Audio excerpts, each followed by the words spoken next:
No, I was just looking at that myself because I was trying to find I remember Sigmund the Sea Monster, and on YouTube I was only seeing clips. So I'm like, well, how do I see a whole episode? And then on Amazon Prime or somewhere you can buy the episodes or something. Yeah. And I also found out they did a remake of a Sigmund the Sea Monster like in 2016 or something. I would have found a way. Johnny Whitaker made a cameo in it. One of the original kids. Yeah, Johnny Whitaker from Family Affair. Yeah, was in it. So yeah, it was Sigmund the Sea Monster. Yep. Yep. He's also in Overcast.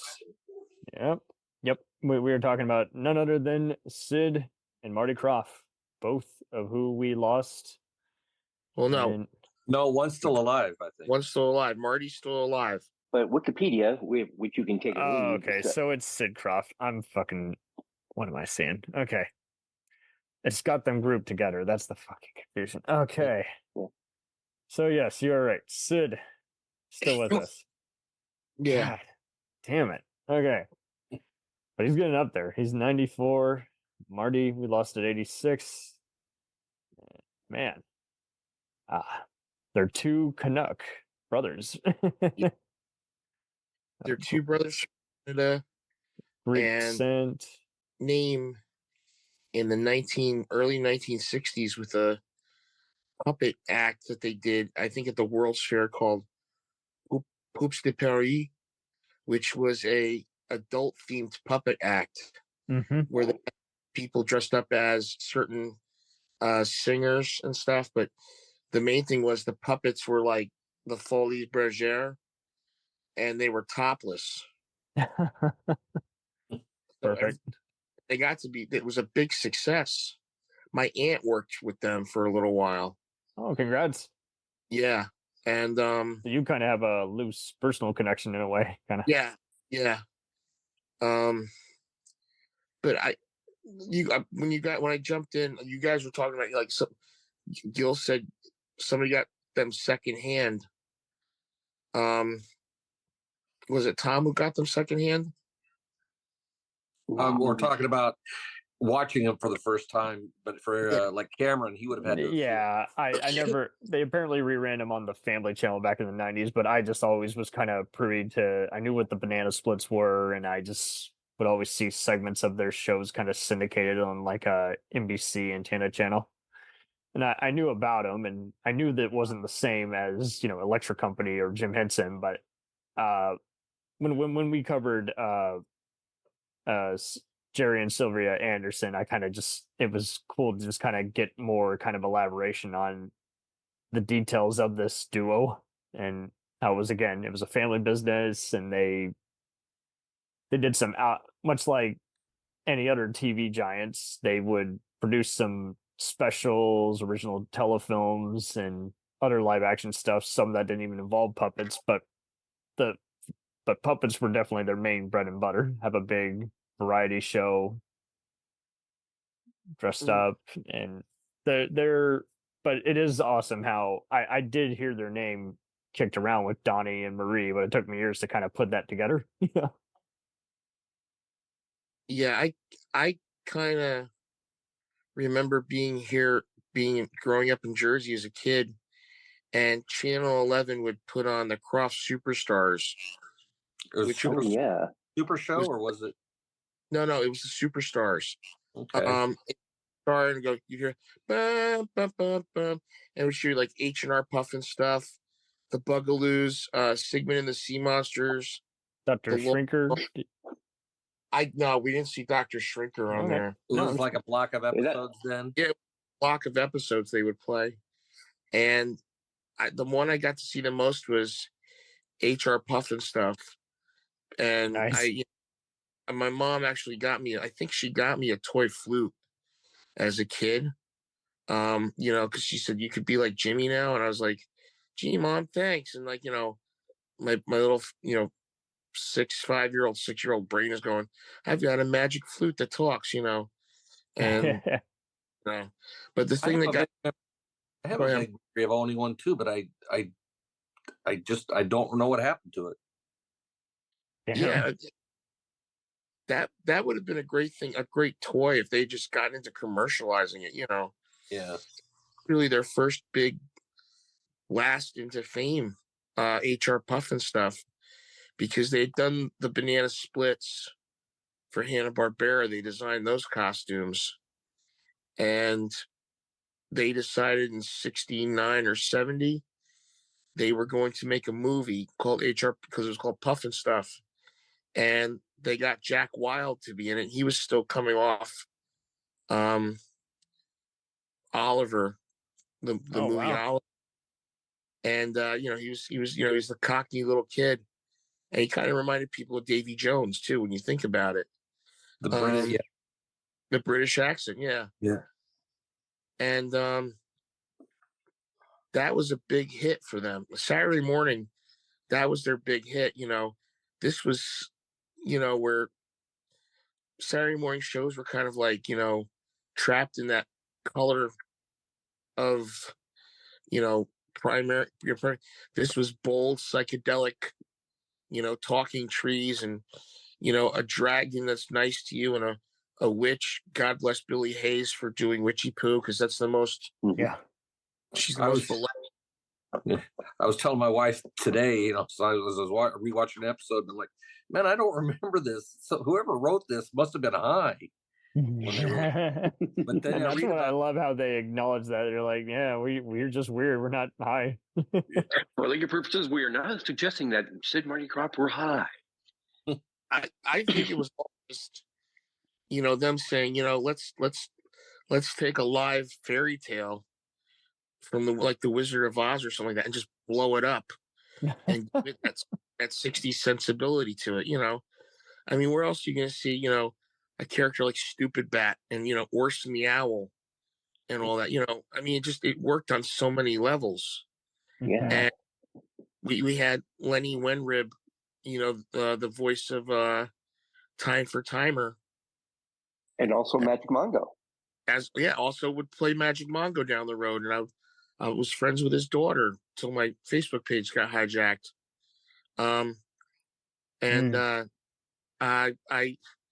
I just remember him, him doing that voice, and people will recognize Puffin Stuff. If anybody remembers, Nickelodeon, Nick and Knight did a thing in 95, I think October or September or something of that year, Puffapalooza.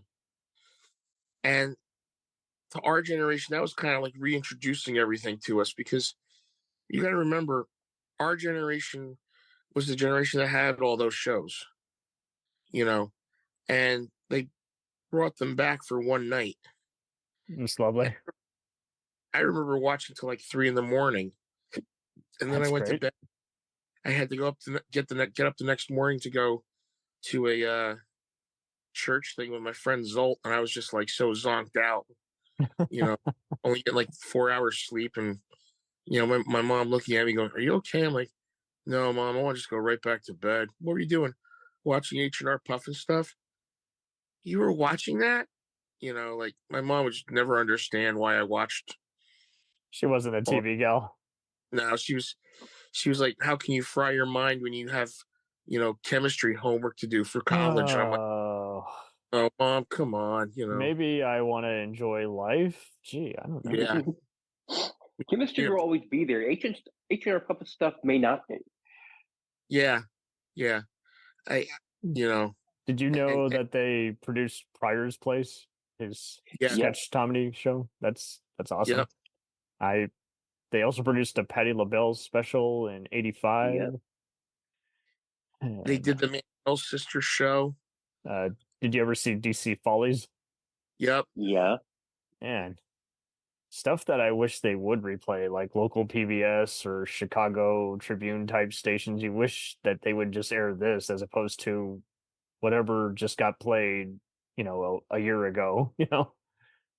Well, the thing is that with Sid and Marty Krofft, and they were always on top of something. Like when they did their second series, The Bugaloos, the Monkees and the Partridge Family were like, still popular at that time. Mm-hmm. And they got 4 kids in England. They did a talent search all over England, and supposedly the rumor is Phil Collins tried out for the Bugaloos. Interesting. Yeah. I can see him actually getting along pretty well. And it would help matters that he's exactly the same size as they would be on television. Studio. Sorry, go ahead. Can you imagine, like, he was the drummer for Genesis? He had a and then he did this. and what happened was that they got these 4 kids, and I don't know if anybody remembers when you first watched the Bugaloos, but did anybody get a crush on Joy, the female one, Caroline Ellis? Yes. I don't know that I can't recall if I've ever seen the Bugaloos or not. It's not bringing anything to definitely mind. did not see that one, but I can see it though. She definitely looks like a younger Susan Day. The Speaking of Bugaloos, Partridge Family. The Bugaloos is like this. Like they're 4 bugs. They live in a place called Tranquility Forest, and there's an evil woman named Benita Bazaar, played by Martha Ray, who would later go on to be the spokesman for Polydent. Yeah, the big mouth.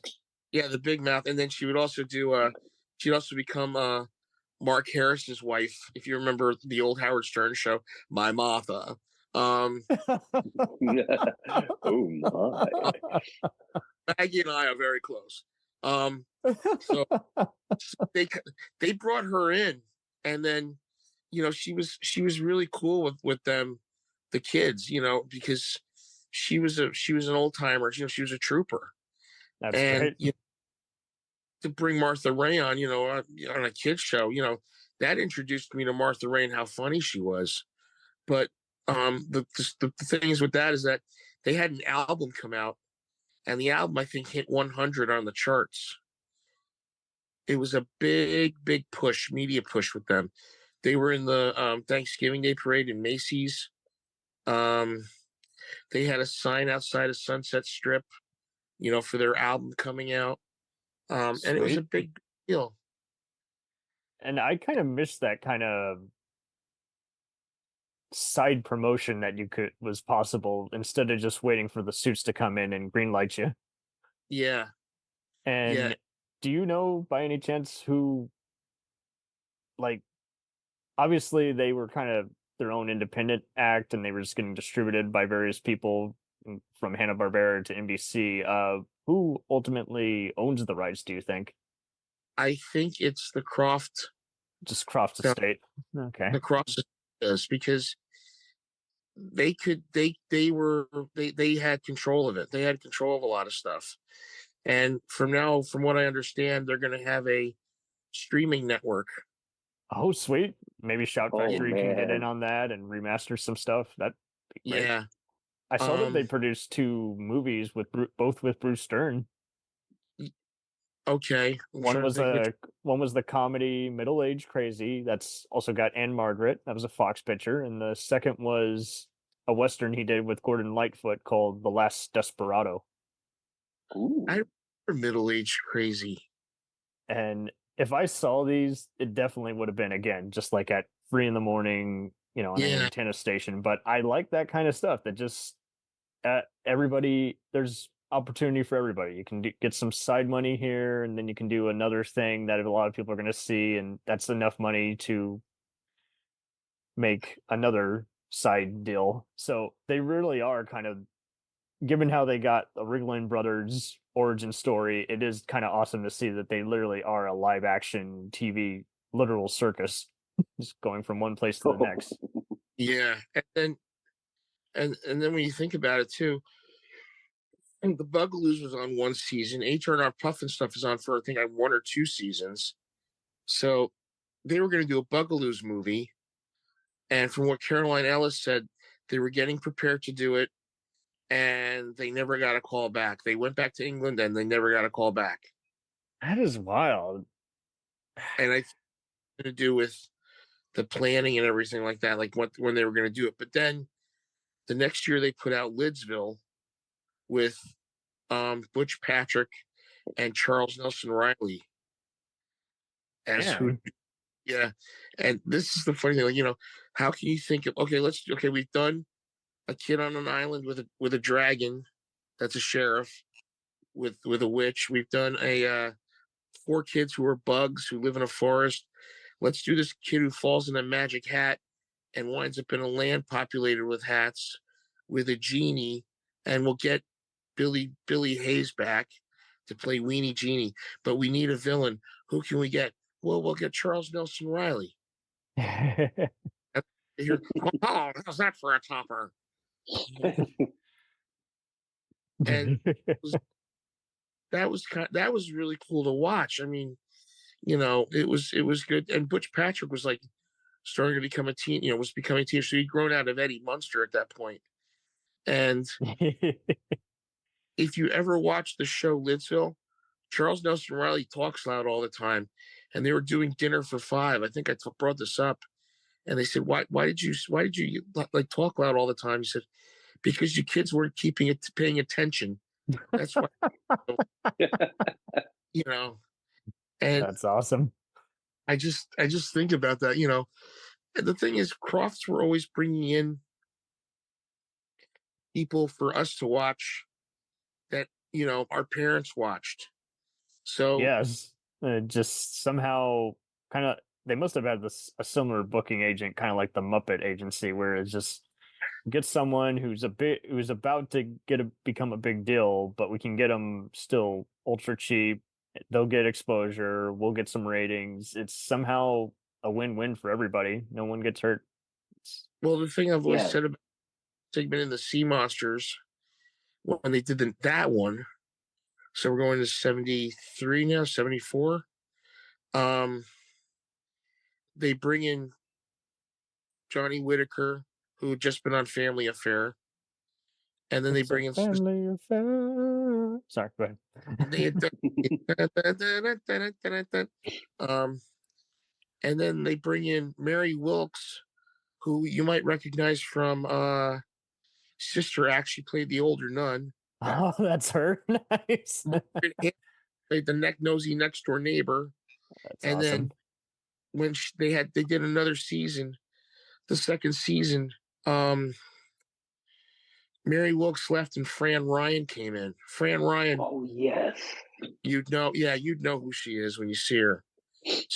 And those are the kind of actors we all love here. We love these chameleons who just have been, again, clocking in on all kinds of different projects. They get famous by the time they get to the 7th stage of their career, but and so it just angers me all the time when I see these actors who didn't even have to work literally a day in their life, and they're getting more publicity than all these other guys who've been around and are older than dirt. It's like, and then what gets me is that second season they bring in Rip Taylor to play Sheldon the Genius. Good old Rip. And to me that's like that kind of ends it for them with the kiddie stuff, because the next year they're going to make a show about dinosaurs. Yep. Yep. That to me is their best show. Lovely. That's the one I remember most. Yeah, everybody. Yeah. And can we the theme song? We're from Will and Holly on a routine expedition. In the greatest earthquake ever known. High on a rapid. Struck their tiny raft. Oh, them down 1,000 feet below. Did anyone? Land of the lost. Oh God! Did they play that song in the movie that Will Ferrell made? I think they did. They did. The Land of the Lost. Wow. But of course, I have to throw in a reference here. They did a great reference to it in Jay and Silent Bob Strike Back. Yeah. Will Ferrell played Marshall, Will and Holly. Yep. I loved it in Family Guy when Peter's trying out for the play. He goes 5, 6, 7, 8. Marshall, Will, and Holly on a route, and they do they do the end part where the dinosaur screams at the camera. It's Peter going, ah. Yeah. One thing I will say for Sid and Marty Krofft is they manage. I think their shows are based along concept that adults are big kids, Yeah. and kids are going to remember the cool stuff. I mean, just think about the people they brought. We've already mentioned a few people they brought back, but take a look at some of the people that were just kind of on the waning end of when they were popular, but then they got them snatched up or were just about to become popular. Wesley Ure from Land of the Lost, he was big on Days of Our Lives. Another Days of Our Lives rep. Deidre Hall. Electro Woman? Deidre Hall, yes. Electro Woman. Girl. Yep. You had Judy Strangers, who was kind of in that same kind of boat, but they just had a knack for finding the people who were just still famous enough that people recognize them, or just finding the talent that could be there if given an opportunity or two. And who could forget Norman Alden as from Electro Woman and Dyna Girl, who was also doing at the same time. I believe he was doing the voice of Aquaman. He'd done the Aquaman, I think. Is he the guy that played their inventor? The Frank. guy who Norman. No, it was Frank. Frank, that's right. Frank was the guy who invented all this stuff for Electro Woman and Dyna Girl, and they rode around in that like dune buggy electric car. That's funny because I was telling my wife as I was watching an episode today, I'm like, that guy sounds like he does voices for Hanna-Barbera. Mm-hmm. You know, and the strange thing is, Norm Alden and Lenny Wenrib were in a movie together called Good Times with Sonny and Cher. That's the first movie Sonny and Cher did together, directed by William Friedkin, who we just lost. Yes. And I think that's why I respected him even more. He was another guy who, kind of like some of these other cool cats, just they were doing all kinds of documentaries and literal stage plays. And he apparently explained in recent years why he worked with Tracy Letts was Tracy knew him from doing opera houses. And can you imagine an alternate reality where we lose William Friedkin and all he does is direct operas no one sees the rest of his life? That would have been sad. Well, the thing that gets me about the Crofts is that they also gave a lot of people the push to do things. Like you said, Wesley Ure, Judy Strangers, Michael Lembeck appears on Captain Cool and the Kongs, Deborah Klinger, Louise DeArt. I'm trying to think who else. John Anthony Bailey, who would later do adult movies, on Wonderbug. Hey, you gotta put it in somewhere. I was trying to remember this earlier. What was that? I was trying to remember. I kept trying to remember on the Crofts Super Show, I think it was, or something about, and all I kept coming up with Speed Buggy. I says that's not it. It's like a live action show. Wonderbug. Wonderbug, and he said it. Like, that's it. It's Schlepp Car when it's like the piece of crap, and it's Wonderbug when it hits the horn. I remember watching Mystery Theater, and they did Alien from L.A., and they're traveling on this dune buggy, and Mike goes, "Hey, look, it's Schlepp Car," and I was like, "Oh my god, I remember that for some strange reason," and it took me a minute to realize, okay, I get that reference, but you look at it. I mean, they were bridging. They were now getting into more live action stuff. Mm-hmm. And the imaginary stuff was disappearing. Like if you look at Bigfoot and Wild Boy, that was kind of like bordering on. Did they try to use the same actor who played Bigfoot in the $6 Million Man? No, different guys altogether. Because that Ray Butcher, was it Ray Butcher? I think or Ray Young. Ray Young. Joe Butcher played Wild Boy.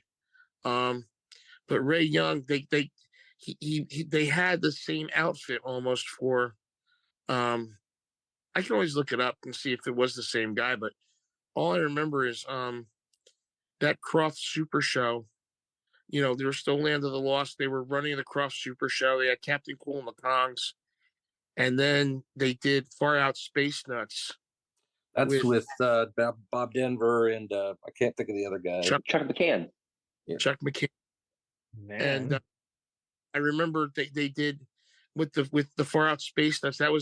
That's the first time I think they moved from NBC, because they were doing ABC. They were doing the Krofft Super Show, and I don't know if was it. And I'm trying to remember. Did it go Captain Cool and the Kongs and then the Bay City Rollers, or was it the Bay City Rollers then Captain Cool and the Kongs? I want to say it was Captain Cool and the Kongs first, and then Bay City Rollers. And we can't also forget Lost Saucer with Ruth Buzzy and Jim Neighbors. And Horror Hotel. Billy Hayes and some guy pretending to be Charles Nelson Riley, when the guy who was playing Charles Nelson Riley was some guy. I didn't know who it was. I think Charles Nelson Riley was doing like Match Game or something every other week or something like that. It's wild that you brought up Chuck McCann. There's another guy, another chameleon. You know, we got to bring up Ghostbusters as well by the F Troop guys. That's right. That was Filmation, but no, right. Was it? It was Filmation. I'm sorry. Oh, it was Filmation, but it was, you know, you got to think Filmation was starting to do that, you know, that crazy live action stuff, because they did Uncle Croc's block at that.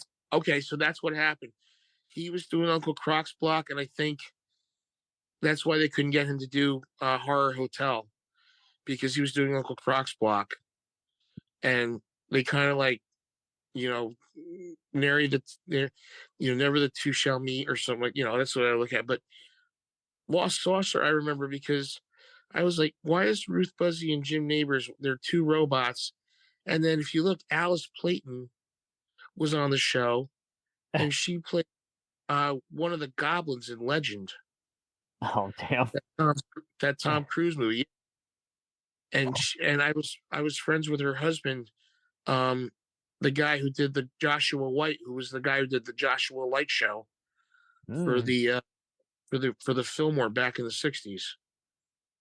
Damn. And he became like a television producer and stuff like that.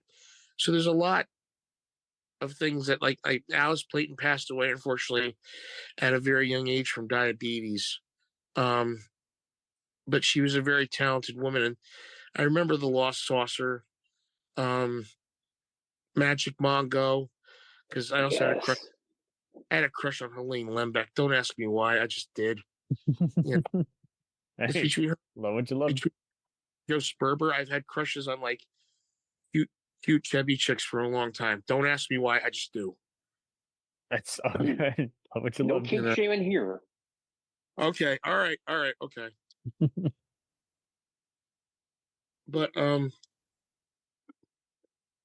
I kind of always see the Kroffts as like the epitome of live action 70s kids TV shows.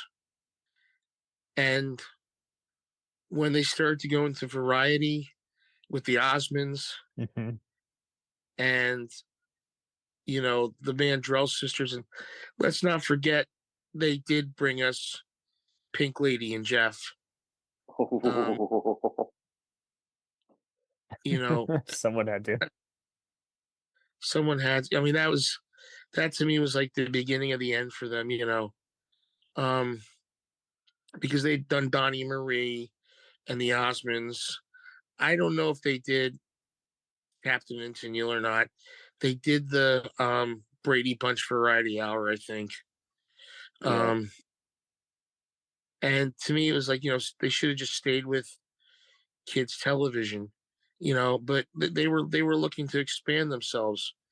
And Sid and Marty were, you know, just going along with the flow. And then they brought along DC Follies and Pryor's Place, which was like their big comeback, you know, because I remember everybody saying, if you guys remember, Richard Pryor having a Saturday morning cartoon show, a kid show. Yeah. The hell, what is he thinking? What are you thinking? This guy's supposed to be the dirtiest guy on, a dirty comic. He's a X-rated comic. Well, Pryor wanted to show he was more than just a comedian, and he did a good job doing it. Yeah. I I dare respect say anyone who takes a chance, even if it doesn't end up successful. I put him just equal, if not just slightly above Bill Cosby and the Cosby Kids.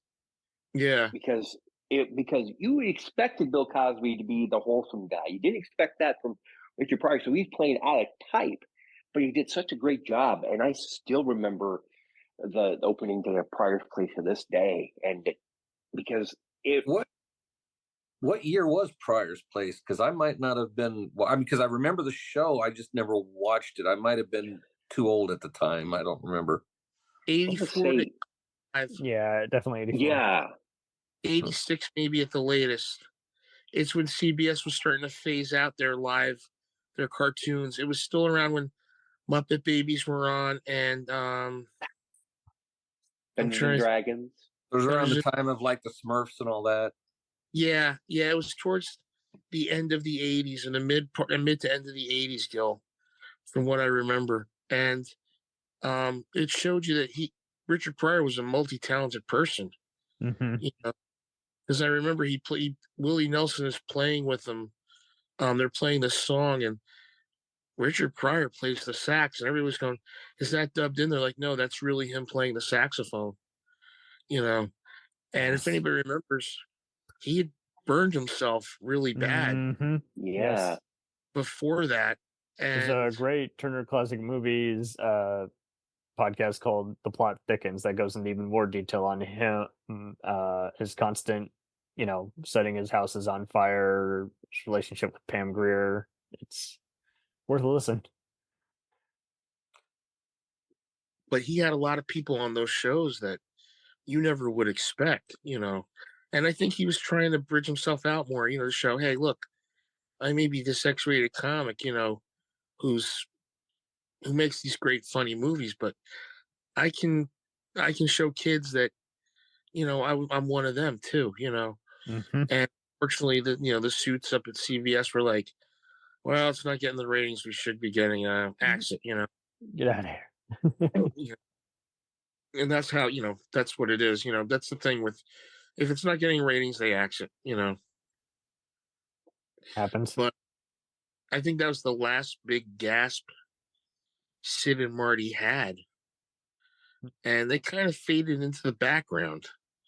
There was, they did do a remake of. I saw that they produced a bunch of other like puppets for like whenever there was like a music video special or something, but that's when we would have probably lost contact. We didn't realize, we would have probably thought, that's someone doing a knockoff of Crofts. It's like, that is the Crofts, but they're not advertising it in bold letters. And what nobody remembers is they had their own theme park. Yes. CNN Center was. That's an accomplishment. Yeah. It only lasted, I think, maybe 16, 18 months. And, it was pretty good for its time. But, they couldn't keep up with Disneyland. And I think the rides kept breaking down, and, it was all this other stuff. And, it was kind of like, okay, we will shut it down. And, Ted Turner could build something there, I think the one thing everybody can kind of remember is that they did do a remake of Land of the Lost in the 90s. Yeah. Not as good as the original, because I'm trying to remember. I mean, it looked like regular trees and ground and yeah. It didn't look like the swampy kind of feel that the original had. No. Mm-hmm. It wasn't only that, but if you remember in the original Land of the Lost, the family dynamic was always there, because Rick was the dad, and Rick knew what to do. Will was a little hot-headed. Holly was very like naive and childlike, but she kind of knew things that no one else knew about. And then as time went on, and remember, Spencer Milligan was only there for 2 seasons, and he basically dropped out because of the fact that they were producing all this stuff. Because you got to remember, Land of the Lost was the big cash cow for them. Mm-hmm. And his likeness was on lunch boxes and trading cards. Like, they weren't seeing a dime of that, and he got mad. He's like, he told the Crofts, look, if I don't see, you're paying me how much a week, but you've got my name, you got my likeness on all this stuff, and we're not seeing a dime of it.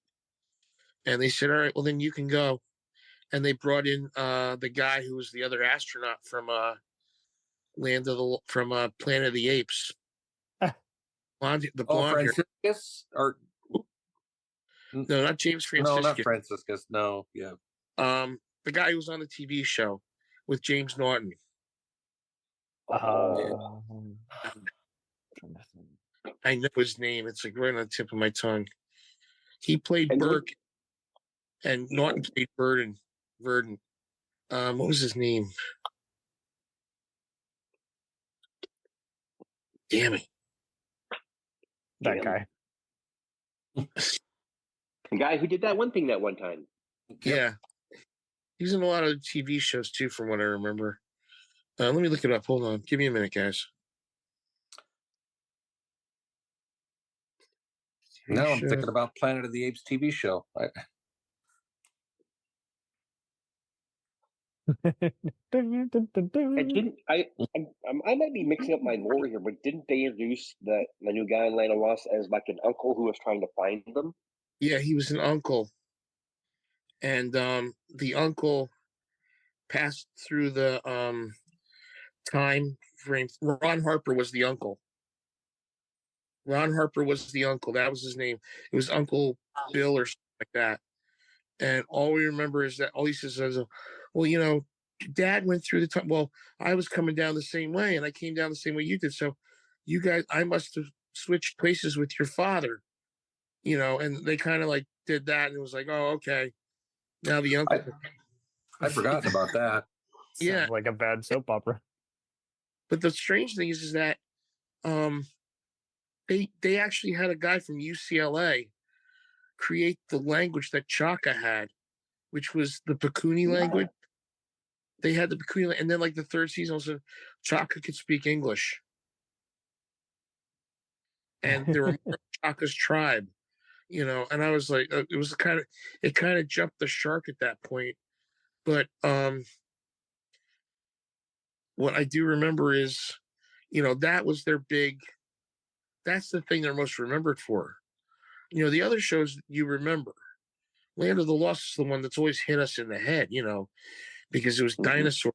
They had guys working from like, guys who were going to work for Star Wars and stuff like that. I think working on the dinosaurs and stuff like that. They had to have guys. They had to have people like paleontologists come in and do like, okay, this is how a Bronchiosaurus would move. This is how a T-Rex would move, and this is how, a Triceratops would move. They had to learn how to do all this stuff, so it didn't look like it was like shitty ass claymation. It looked like they were like real freaking dinosaurs, and they all also had the forced perspective hand puppets come into play. Yeah. So I think that's what made Land of the Lost so fun to watch. And when you think about it, the 70s, that whole thing was, bringing the imagination to life. I mean, we can do without the Bay City Rollers, but the whole thing was bringing this color and this vibe of color and vibration to life. Because I always look at everything and go, it's like I kind of look and go, it was so far out to see all this stuff. Yeah, and even going back to the Bay City Rollers for a moment, I disagree. I think they had the Crofts did bring that additional kind of flair to it. I mean, if you remember the quote unquote live performances, the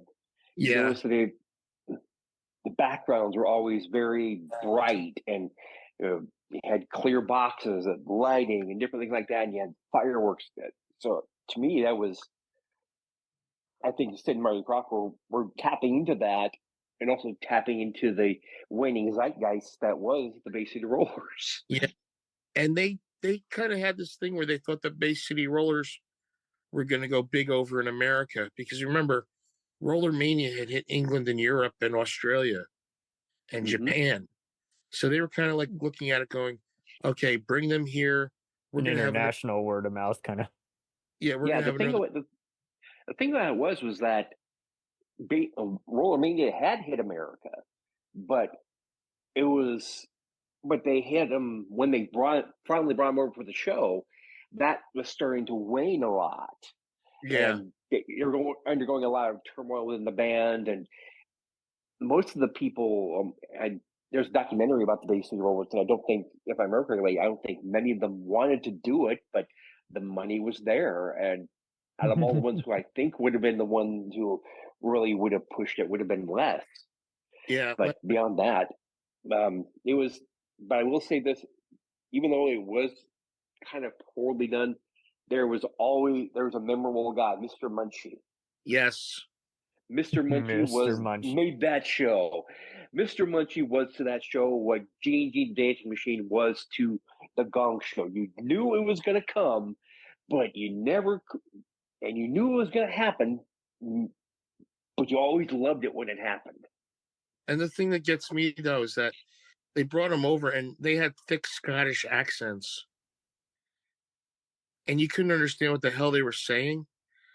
But when you watch it again, you're like, oh yeah, it's like, oh, it's like the Beatles. The Beatles had those cute Liverpudlian accents. These guys were Scottish, accents, but you hear it in the end, you're like, oh, okay, But you got to think too, Roller Mania was peaking as punk coming along, so they were kind of getting swept out. And like you said, there was a lot of turmoil going on at that time too. Because if you watch the show, there was 5 they started out with, and then it goes to 4. Yeah, it's a bunch. And it was I'm trying to remember the guy's name. Derek's brother, Alan. Alan was the one who they brought back in, even though he wasn't really with the band anymore. But they brought him in for the show, and there was still something off about it. Now that I think back, it's like, well, the cracks were there. It was just I was too young to really recognize it, but after that, Bay City Rollers kind of imploded and with their own separate ways, got into some legal battles with their former manager and themselves, and all that good stuff.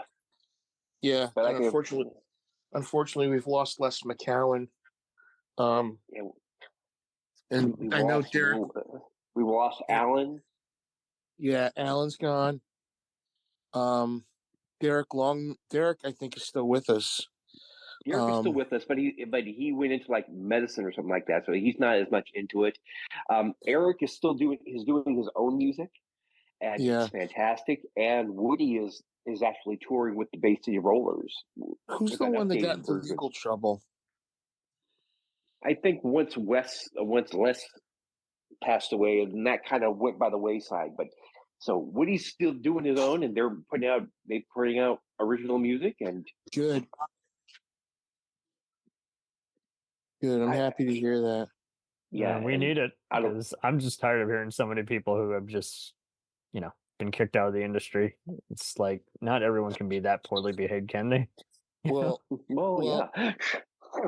Well, if anybody remembers, I've told the story about Pink Lady and Jeff, how that went when they saw Pink Lady as this big thing in Japan, and I think they'd had a couple hits over here. They just kind of like were in the top 50 with stuff, and they said, all right, bring them over here.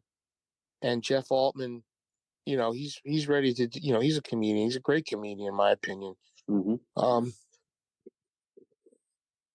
He comes over the first day they're filming, and he says, hi, ladies, I'm Jeff. And the interpreter turns to them, and he says something, and they say something back to the interpreter, and they say, hello, Jeff. And he just goes, oh, great.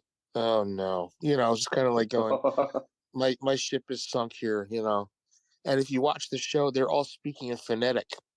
Oh, like, cheers. hello, Jeff. Yes. it is really good to see you. Like, and you're like, just like, oh, Jesus Christ.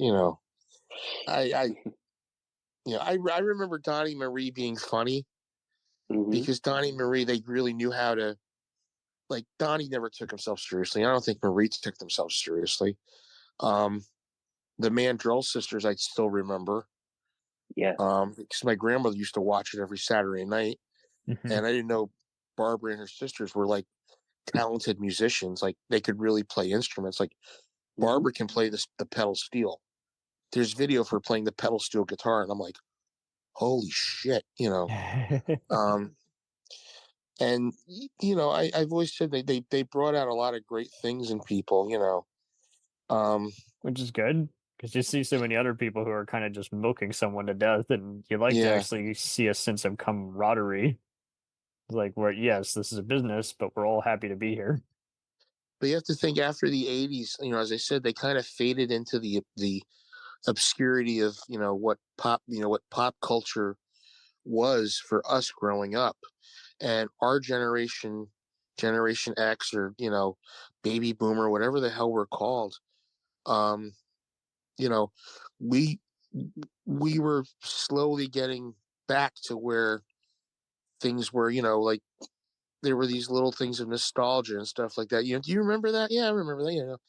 And Nickelodeon, Nick and Knight, as I said, put on that Puffapalooza thing, and the ratings went through the roof that night because everybody was watching that show. And Right?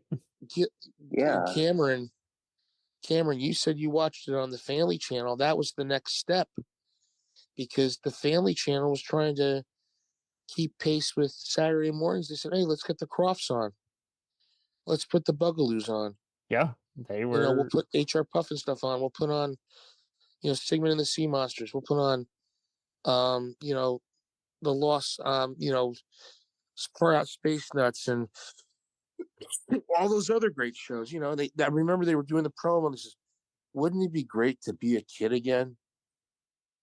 And here I was, 21 years old, and I felt like I was 7 years old again, 8 years old, watching these shows coming out of, CCD class, and, remembering the lyrics to HR Puff and stuff, singing them as I'm, as my parents were just looking at me going, did we raise an idiot? Oh, people just. I think your parents are kind of emulating some of what seems to be the case with today's like media. Like, if it's not a rating success, oh, it doesn't matter, toss it away, forget about it. It's like, why? Someone out there saw it and liked it. I'm sorry, Tom. No, the thing about it was that the Crofts came in at just the right time for their style of entertainment. You could not do that stuff in the 80s. So when they tried to branch out into more variety shows, they had some success, but it still wasn't quite the Krofft look, the Krofft feel. It was like you're watering it down. The heyday for the variety shows was the 70s, and the 80s it started to die off a bit. Yeah, basically. And the thing was that the retro movement began in the 90s, when we were all starting to look back, going, "Hey, that was really cool stuff," and this is what set me on my path to do what I do now, because it was like the internet was just starting to come out, and we were deep diving into these old shows. Dial up, baby. Yep. And chicken in a blender. What I remember is just sitting there, like being in college, going through the internet, and like my TV. I had to do a thing about famous TV shows, and I said, everybody picked like the Honeymooners, or this, that. I said, well, what show could I could do HR Puff and stuff. I could do something about Sid and Marty Krofft. And I said, this show was popular because, and I did Land of the Lost. This show was popular because A, it was something that had not been tried before, stop motion animation. B, it was a continuing story of a family, a parental unit, a single parental unit. Because where was mom? We never heard about mom, and it was taking place in a world that was prehistoric but yet futuristic. So it was science fiction. This is something that a lot of people. These two guys were stretching themselves into places we'd never been to before, and the psychedelic movement. And the thing was too, their influence was felt all over the place. I remember seeing Mr. Show in '96, where they did Sam and Criminy Krofft, and they showed their show Drugachusetts. Yes. It was a takeoff, and Dave Cross dressed up as Jack Wilde and did the best Jack Wilde imitation I've ever seen in my life. And the whole thing was like, instead of a flute, it's a bong. And it was, you got to watch this sketch. It's the altered state of Drugachusetts. And God bless, Dave, and God bless the guys on Mr. Show for doing that, because it just brought us back to where we were, and we weren't alone in this. We could see, yeah, maybe it was something to do with pot, but then you think to yourself, well, maybe it wasn't. Maybe it's just the way their minds were,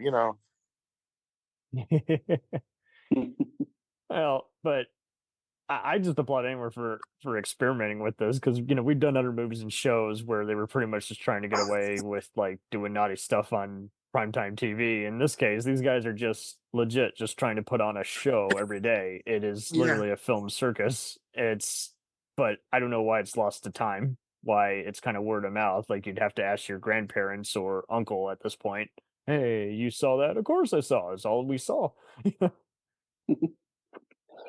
Yeah, I've been thinking about this, and if Pretty there's big ever a Mount accomplishment. Rushmore to Saturday morning shows, Sid and Marty Krofft would be up there along with Lou Scheimer.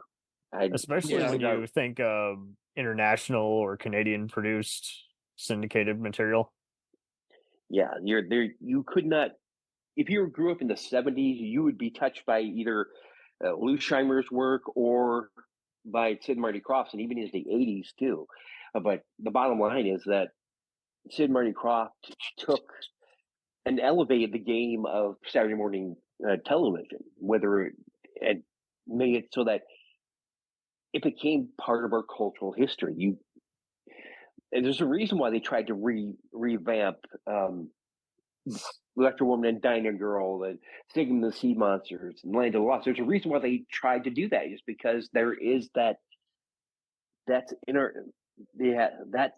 type of memory has its tenterhooks in us. So we're always going to want to go back and say, "Oh, let's revisit it." And unfortunately, the remakes rarely, if ever, reach the level that we remember the shows by. I remember watching there was like a couple. I thought there were a couple of remakes of Electro Woman and Diner Girl. There was one I caught online that I caught. It's like, it's okay for what it is, but it's not the original. The original was over the top. It was campy. It was Batman, but with women in the roles of Batman and Robin. And it fucking worked.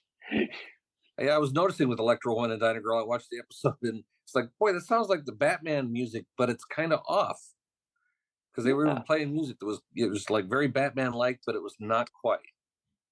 Have you guys ever noticed there's like some people that were playing, like they had Michael Constantine as the sorcerer. Michael Constantine and Judy Strangis were on Room 222 together. Yes. He played the principal. They got Sid Haig to be on that show, I think. Yes, they did. Michael Blodgett played somebody in that show who was like Michael Blodgett. You'd remember from Beyond the Valley of the Dolls. He played Lance Rock, the blonde-haired, blue-eyed guy. He was also in Catalina Caper. He was also Meredith Baxter Burney's last husband.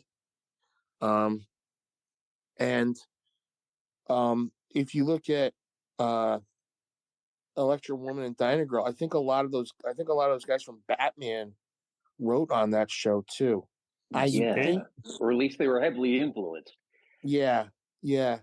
And the thing is too, when they tried to do the remakes, they tried to put their own little spin on stuff. And I'm kind of like thinking, I was like, when I saw the Land of the Lost movie, I was like, it's great and all, but it's just not the same, Well, they tried to show they threw some elements into the movie that wasn't really explored, as far as I can remember.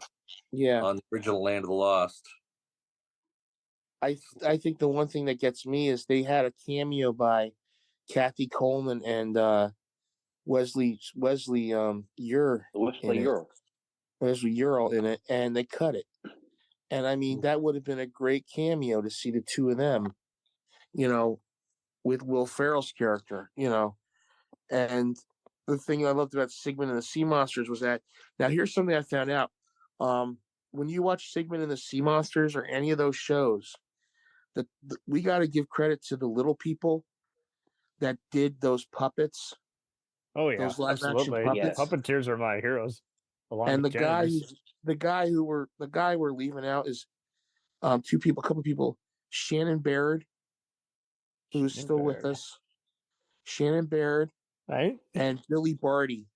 Billy Barty played Sparky the Firefly, and he also was Sigmund.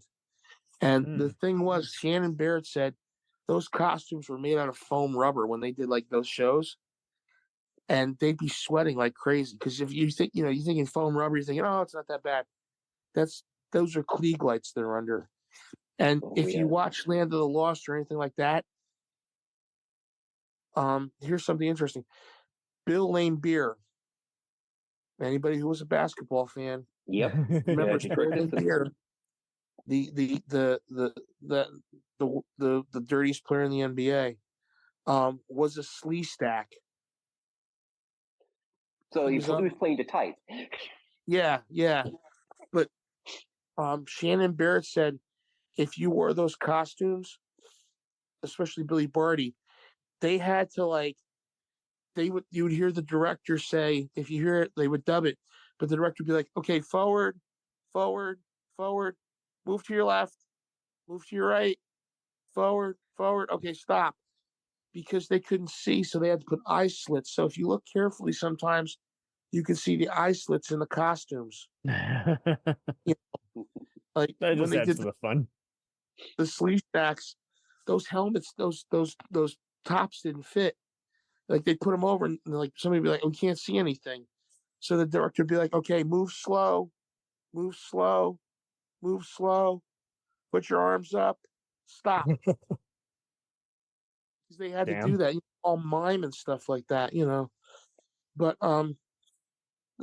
we got to give credit to those people that were in those costumes for all those years. Oh yeah, definitely. Before they gave it up, and they were doing Magic Mongo, and and also we got to thank them for bringing back Jay Robinson. Yes, as Drinker. Yeah, and Billy Barty was also his assistant. Yeah, Hugo.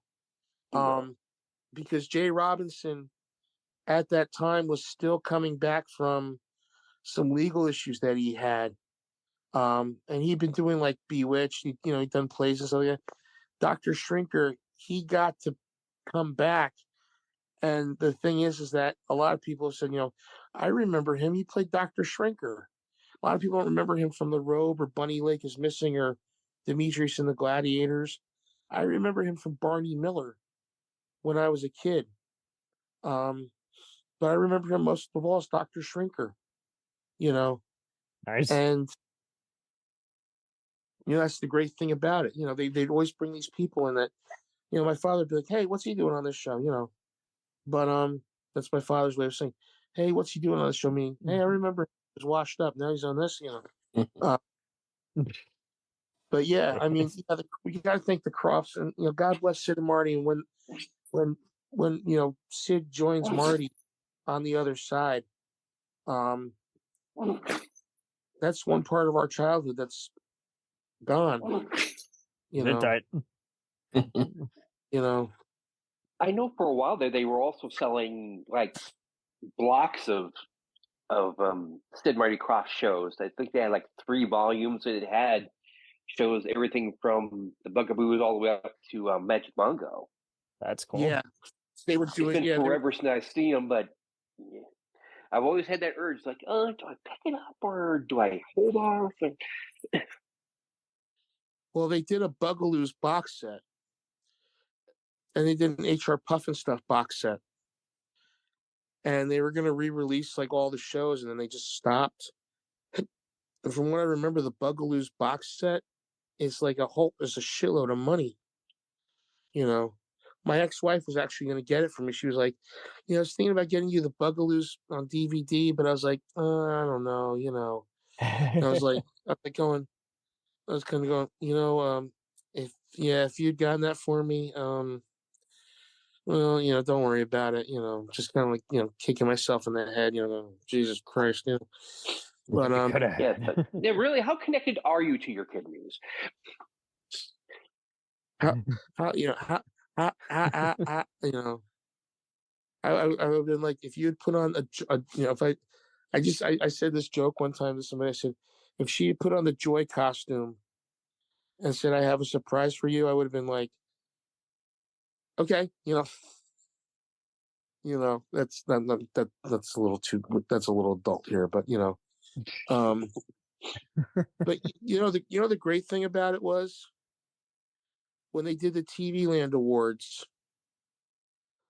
they finally gave Sid and Marty Krofft the TV Land Award, and they did all the shows together, like the themes. Mm-hmm. So they had Barry Williams singing HR Puffin Stuff. They did the Bugaloos. They had Cyndi Lauper doing Electra Woman and Dinah Girl. Dinah Girl. I think Barry Williams sang the Land of the Lost theme.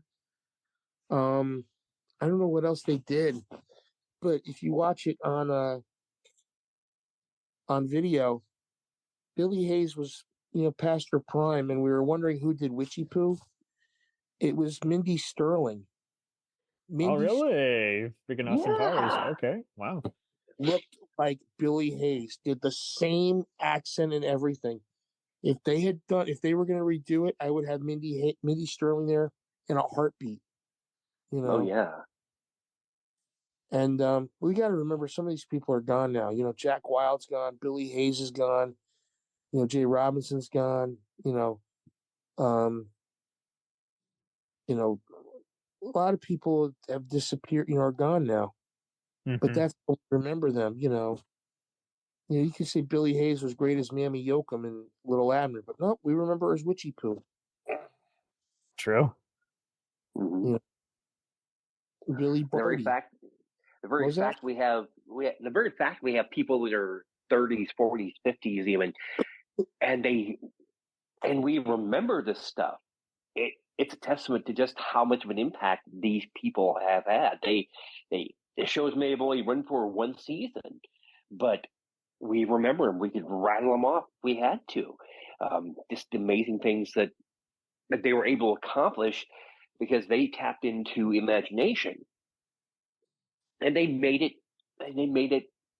both with the kid in mind, but also with the adult side of it. I mean, it's almost like a live action Rocky and Bullwinkle. There's stuff that the kids are going to get, but there's some things that the adults are going to say, "Oh yeah, I get that."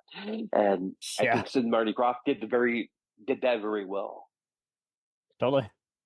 And we got to think too, they did sue McDonald's. Did they really? Yeah, Mayor McCheese too much like HR Puffin Stuff.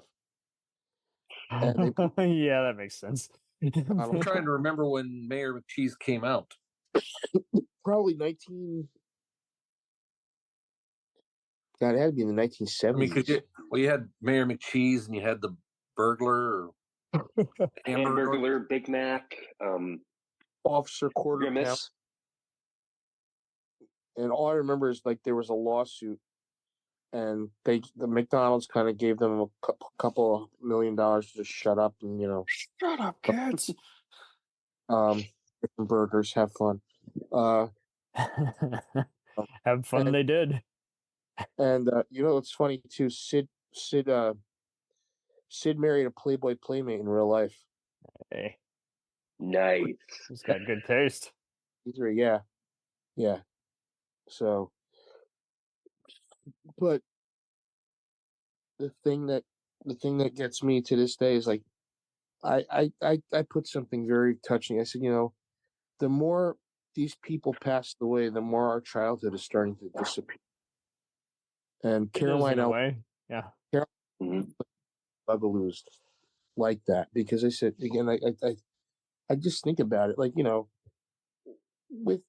with a lot of these people going away, it's like our generation is losing the people who had the imagination. They're losing the imagination, but I think I'm more just annoyed by how, like, who really preserves it. Like, unless you go to the Library of Congress and they're like doing like a documentary, where are you going to see this ever again? Yeah.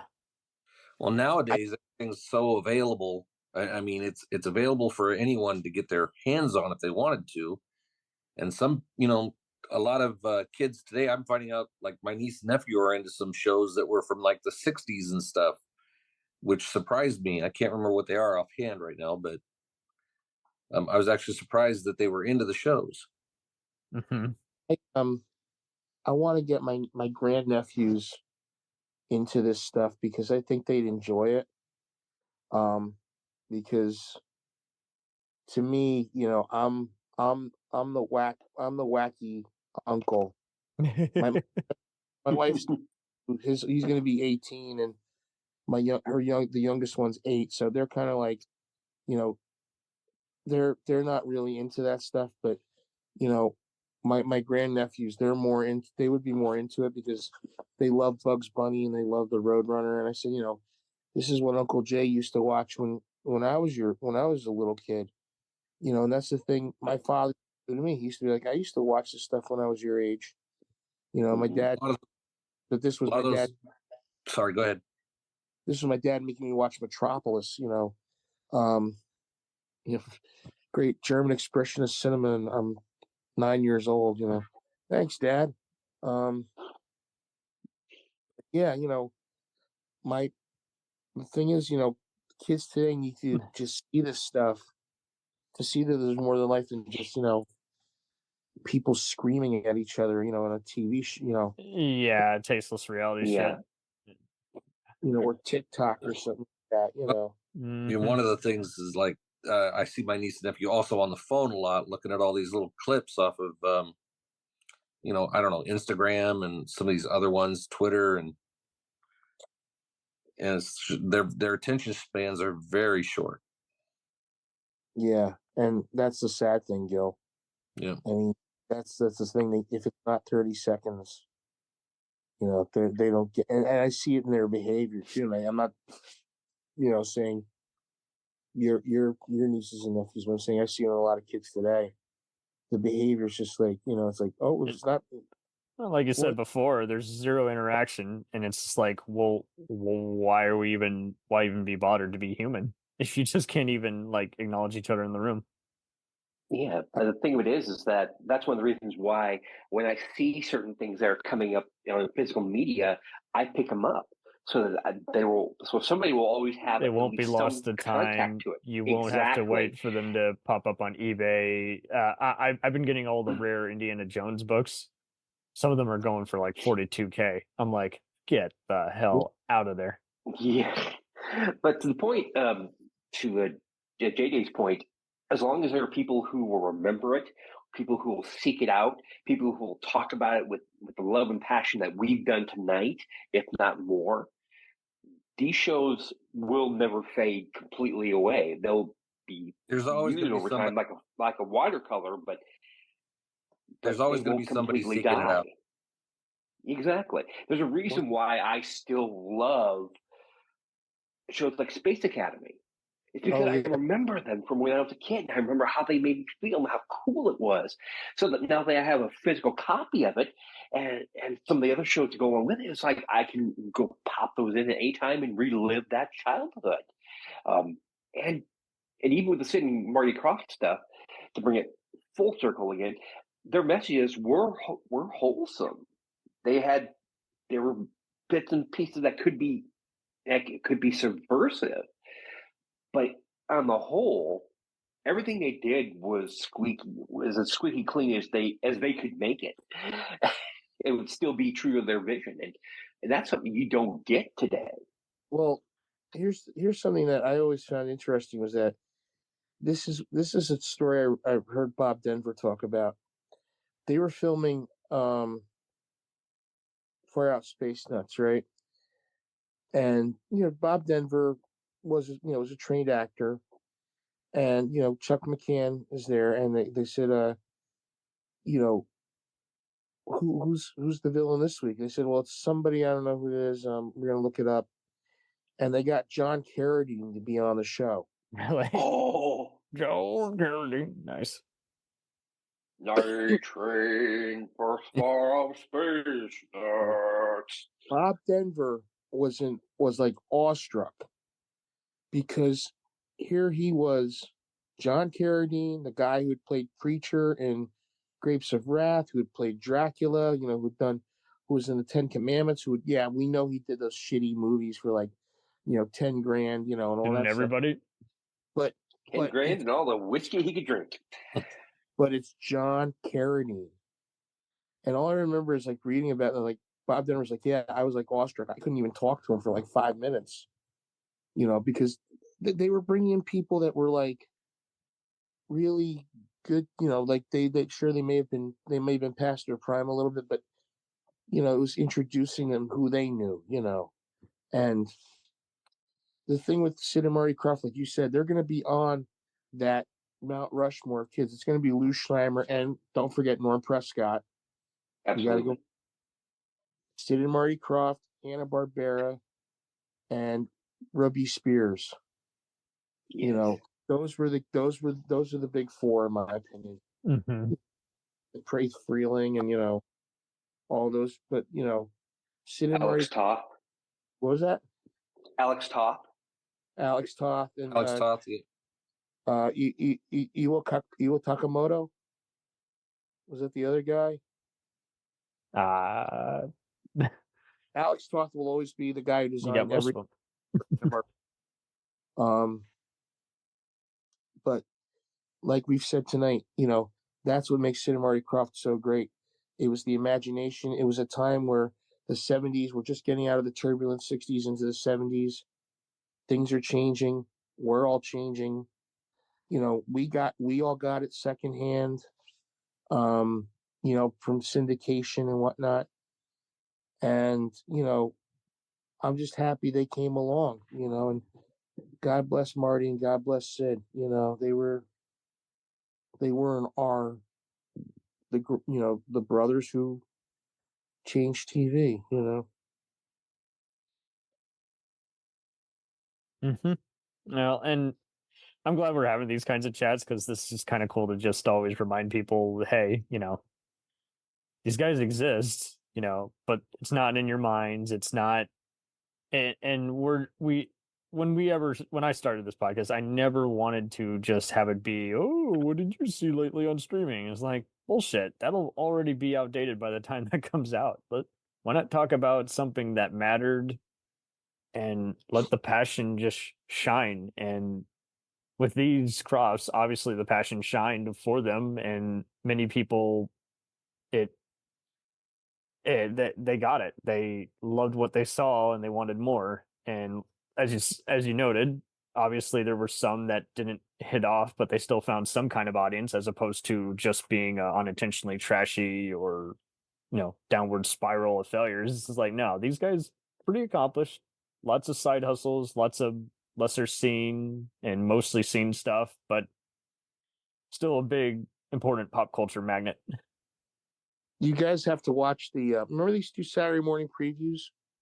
Yes. Oh, fun time. The Crofts did one with Jimmy Osmond. Cute little Jimmy Osmond.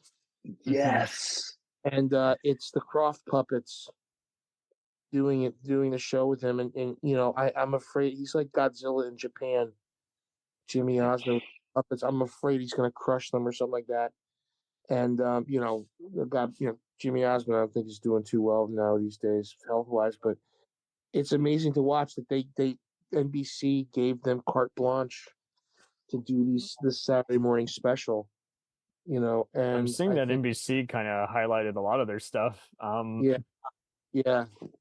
And what amazed me is the Crofts, once they were done with NBC, they went to ABC, they went to CBS. I think NBC kind of gave them the launching point and said, okay, you take it from here. We'll just watch, And CBS was just like, we just need something on the mornings for now. Yeah. I remember Far Out Space Nuts being on I've been reading all the old Saturday morning comic cartoon slots when they were advertising them in comic books and stuff. Oh, jeez. And that's another missed opportunity now where you read the paper or you read a comic just to get an ad for some other medium. I mean, I just remember looking at that stuff going, man, that was a great time to be, a kid. To see Shazam and ISIS and, Far Out Space Nuts and Junior, was it Junior? What was it? You Asked For It, that stuff. I'm like, geez. I used to try to hide out in our laundry room on Friday nights because I wanted to be up first thing when the cartoons would start every morning on Saturday. Or did you sleep in the laundry room? No, I took a stack of comic books and I would read comic books for 6 hours or so in the laundry room, hiding from my mom because I couldn't be in my room and read comic books because she'd see the light. So I would go to the laundry room, I'd hide, and I'd read comic books all night until cartoons would start in the morning. Then I'd come out in the living room, and my mom could never understand why I was falling asleep around noon. Wow. Gil, I got comic books when I was a kid, and my mom and my grandma and my dad loved it that I read comic books because I could tell you who the Green Arrow was and all that stuff. And my mom was always like, I'd always bring my comic books out and she'd be like, okay, you got to put them back because if you don't put them back, I'm throwing them out. But my mom was, my grandmother would always be like, I got a surprise for you when I was out. And I'd be like, what is it? She said, I got you this. And it was like, Captain America or, Spider-Man or something like that, And now, from the stuff from the 70s, I'm like, oh my God, it's like a dated time, like I'm looking at I'm looking at the Shroud of Turin or the Shroud of Batman. I'm looking at the Code of Hammurabi. These shows that the Crofts did and all these were our little our little escapes till we had to go back to school. And I knew people who learned how to read by just reading comics. Mm-hmm. Yeah, my uncle. Yeah, my mom would be worried about comics rotting my brain, and I remember my uncle talking to her one time and says, "What are you worried about? He's reading." Yeah, and I had a better spelling and vocabulary than anybody in my class because I read comic books. Oh yeah. Stan Lee alone would teach you the wonderful world of alliteration. Oh, come on. I learned more about how to speak properly from my mother sitting me down at 10 o'clock in the morning after Sesame Street and having me watch Shakespeare so I could lose my because I don't speak with a Jersey accent. Everybody thinks I'm from Minnesota or Iowa or something like that. I mean, that's the other thing I've noticed, and people think because you're from somewhere, you must have them. Do people from Iowa have an accent? Iowa do have the accent. I've never noticed it. Iowa has an accent. It's the no accent. Yeah, there you go. It's just one of the other inner cities. Yeah. Anyway, if you're going to Minnesota, you gotta have this kind of accent, don't you know? Yeah, bring it to the pass and wear something warm. Yeah, and don't forget to say hi to Ola, to Lina and Oli too. Make a hot dish to pass. We love the casseroles. We love the spam.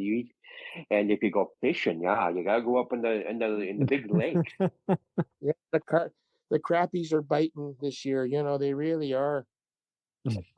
Antediluvian sketch, ladies and gentlemen.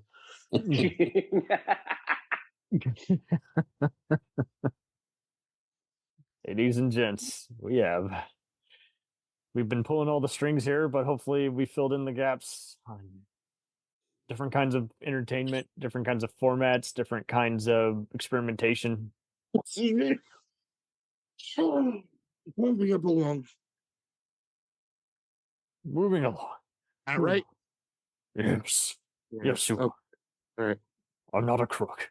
All right. Yeah. You are correct. You are correct, sir. Yes. Gil, Tom, Jay, always good. Just going back and forth and just circling around. And I was just glad we finally got to do this. It just sucks that it happened after we lost one of them. Yeah. You know. But I'm just glad that there's a big impression on it.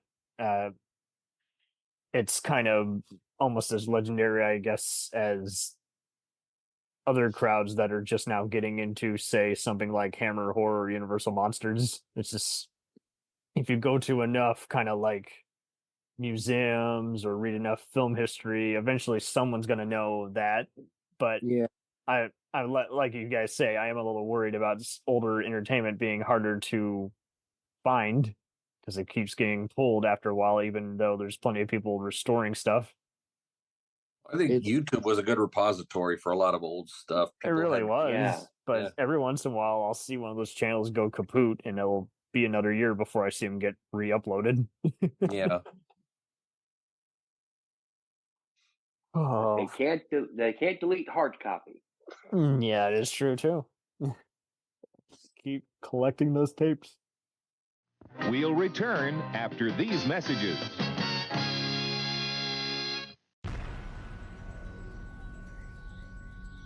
The Jacked Up Review Show podcast is honored to be part of the Blind Knowledge Podcast Network. Join anytime, talk the talk, and enjoy yourselves.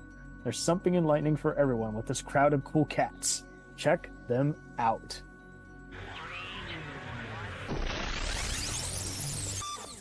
Hey, it's Brent Pope, the host of Breakfast with Brent Pope. You've seen me on some of your favorite TV shows saying things like, "Give it up, Jimmy. You got to sink this putt to win." On Breakfast with Brent Pope, I sit down with guests from the entertainment world, and we do it all over breakfast. Or should I say Brentfast? Every week on Brentfast, you get inside Hollywood info and tips, great breakfast recs and booty debates. Most of all, you get the most delightful 30 minutes of your week. So dig in. It's Brentfast time. Listen at Brentfast.com, Apple Podcasts, or wherever fine podcasts are found. Do you ever find yourself thinking about who would win in a fight between Goku and Superman?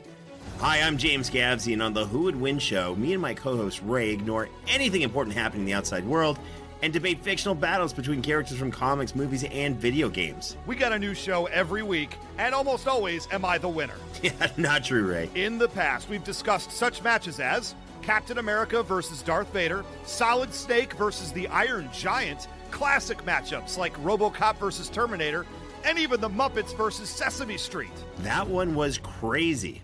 So if you're a fan of geek culture and love a spirited debate, check out the Who Would Win show wherever you get your podcasts, or check us out at whowouldwinshow.com.